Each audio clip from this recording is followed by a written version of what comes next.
देश में अगर कुछ भी आपको चाहिए तो कागज दिखाना पड़ेगा।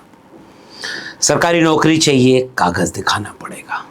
सरकारी कोई भी काम करें, कागज दिखाना पड़ेगा। प्रमाण पत्र होना चाहिए, ये जमीन आपकी है, ये बिल्डिंग आपकी है, ये काम आपका है, आप यहां से पैसा लेते हैं, यहां खर्च करते हैं, कागज दिखाना पड़ेगा। लेकिन एक संगठन ऐसा है जिससे जब कागज मांगा जा रहा है तो वो कह रहा है कि वो कागज नहीं रखता, वो इन सबसे परे है।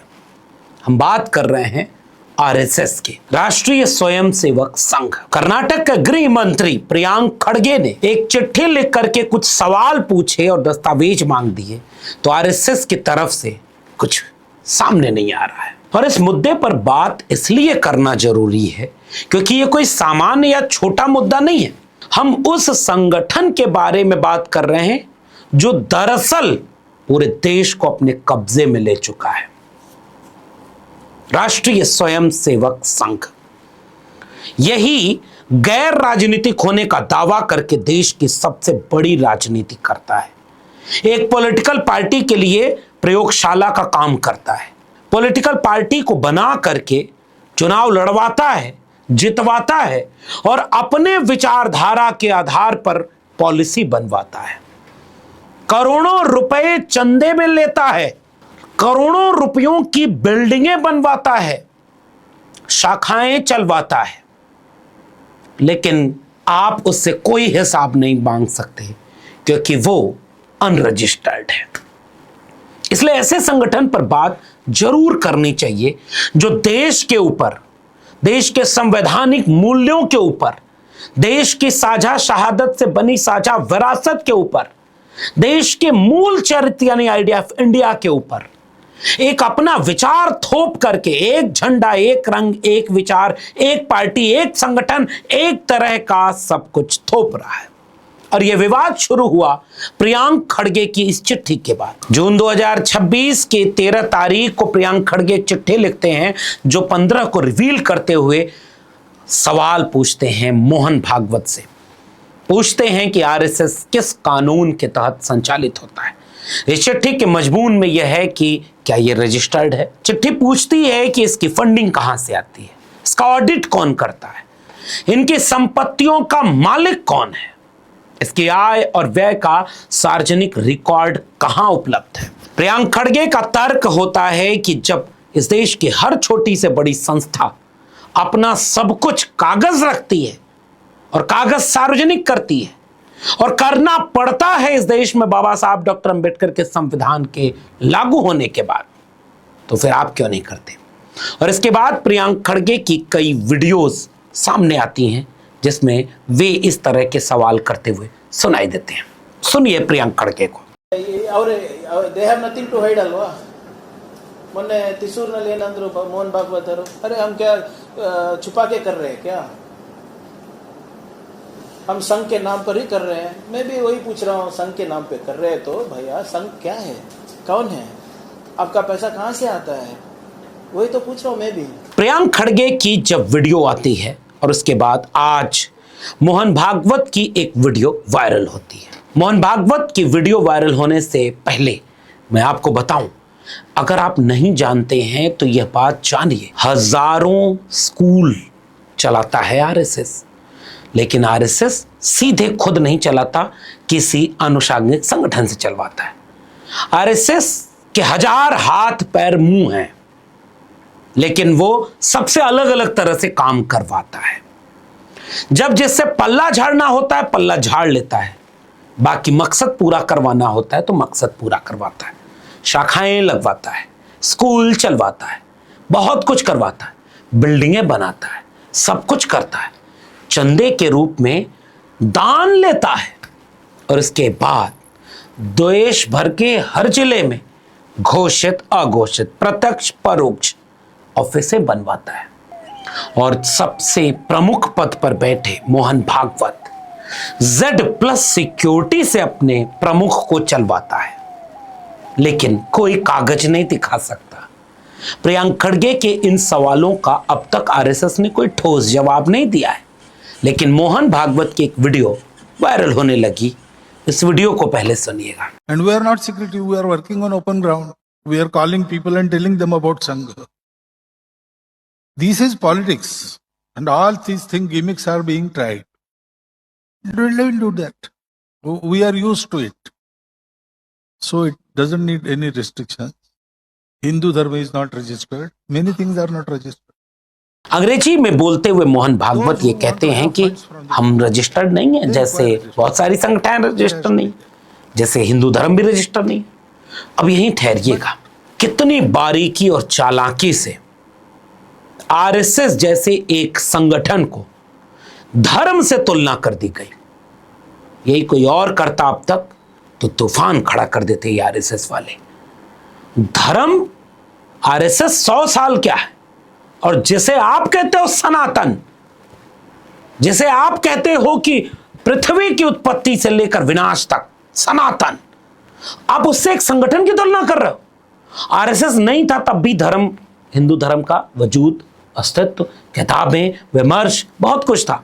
ये एक संगठन है। इस संगठन से, आरएसएस की संगठन से धर्म की तुलना मोहन भागवत की।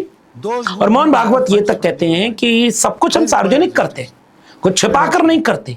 आपको जानकर आश्चर्य होगा कि इतना सार्वजनिक करते हैं कि 2 से 3 बार आरएसएस पर प्रतिबंध की भी बात आती है। महात्मा गांधी की हत्या के बाद, इमरजेंसी के समय इस तरह के बहुत ठोस प्रमाण मिलते हैं।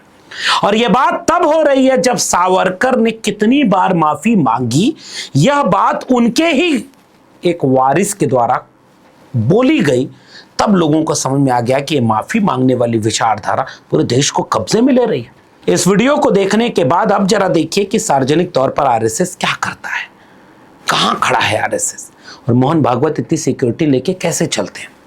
प्रियंक खड़गे ने फिर आज एक प्रेस कॉन्फ्रेंस की। पहली चीज प्रियंक खड़गे ने यह स्पष्ट की कि यह जो जवाब है इस चिट्ठी का जवाब नहीं है, वो अलग से उन्होंने 13 जून का एक बयान है जो अब वायरल हो रहा है। प्रियंक खड़गे ने इसके बाद ये सारी बातें कही, और सवाल करते हुए प्रियंक खड़गे पूछ रहे हैं कि भाई आरएसएस अगर गुरु दक्षिणा से चलता है, समाज के दान से चलता है, सरकारी मदद नहीं लेता, सरकारी पैसे नहीं लेता, सरकार से कोई सुविधा नहीं लेता, गुरु पूर्णिमा के आसपास स्वयं सेवक जो गुरु दक्षिणा देते हैं उससे चलता है, और ये स्वैच्छिक है, ये एक कल्याणकारी भाव से दिया जाता है और पारदर्शी है, तो आलोचक ये पूछते हैं कि अगर संगठन इतना बड़ा है तो सालाना कितना पैसा आता है, कुल संपत्ति कितनी है, कितनी जमीनें आपके पास, कितनी इमारतें हैं, बैंक में कितने खाते हैं, कौन ऑडिट करता है, ऑडिट रिपोर्ट सार्वजनिक क्यों नहीं होती। और इन्हीं सवालों के आधार पर ये सवाल पूछे जाते हैं कि जमीनें, स्कूल, कॉलेज और पता नहीं क्या क्या आरएसएस के पास ऑफिस। सुनिए प्रियंक खड़गे जब इस तरह के सवालों का जवाब आज मीडिया को दे रहे थे। Mister Mohan Bhagwat has not replied to this letter. उनका जो उत्तर था त्रिशूर में था जून 13 को, और मेरा letter of course it is on 13 June but released yesterday, dispatched yesterday on June 15। साथ में हमने ये दे दिया है भारत शो में अपना जो उनका पार्टी आरएसएस का कॉन्स्टिट्यूशन है वो सबमिटेड है भारत सरकार के साथ। 100 साल से वो काम कर रहे हैं और उनको कोई गवर्नमेंट से नहीं वही मिलता, इसलिए उन्हें अच्छा भाई गवर्नमेंट से साथ कोई नाता नहीं है उनका, ना गवर्नमेंट से कुछ डोनेशन लेते हैं। सिक्योरिटी किसका लेते हैं? Advance security liaison, correct. वो जो एएसएल बताते हैं सिक्योरिटी का, वो किनको देते हैं हिंदुस्तान में? गृह मंत्री को, minister of external affairs, defence minister. Mohan Bhagwat ji को कौन देता है? और वो किसके पैसे से देते हैं? टैक्स पेयर्स मनी ना। The security cover that is being given to Mohan Bhagwat ji is from taxpayers' money. Now you are not taking money from directly from government, okay? So if taxpayers' money is going to your security detail, your travel, somebody needs to explain. Let government explain. क्या आप कह रहे हैं कि हटा देना चाहिए, security cover नहीं होना चाहिए उनको? क्या That is not. See, if the threat assessment is not done by me, it's done by central government. अगर उनको लगता है तो रहने आए तो रहने दीजिए, बट मैं पूछ रहा हूँ कि उतना क्या थ्रेट है?